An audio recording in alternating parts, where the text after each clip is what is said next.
Atleti nga Gjakova Tiron Mamusha është hyrë nga Greqia me vendin e tretë në garën e Kerkinit. Mamusha në garën 10 kilometrëshe arriti ta përfundonte në kohën prej 34 minuta 36 sekonda. Garë 10 kilometra ku kam arritur në doli treti, ka qenë me një konkurrencë shumë e fortë, ku deri në kilometrën e fundit nuk u ditë kush ka me fitu. Po në fund arrita me doli treti. Pas suksesit në Greqi, Mamusha ka filluar përgatitjet dhe për 2 ngjarje tjera sportive në Belgjikë e Sloveni.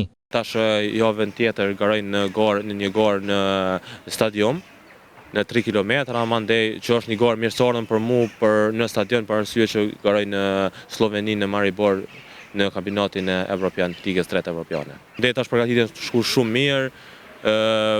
Kur di se kam pas një lëndim para kampionatit evropian, po tash jam kthy në formën e mirë. Atleti gjakovar synon që të jetë sa më aktiv në disiplinën e vrapimit dhe të arrijë sa më shumë suksese.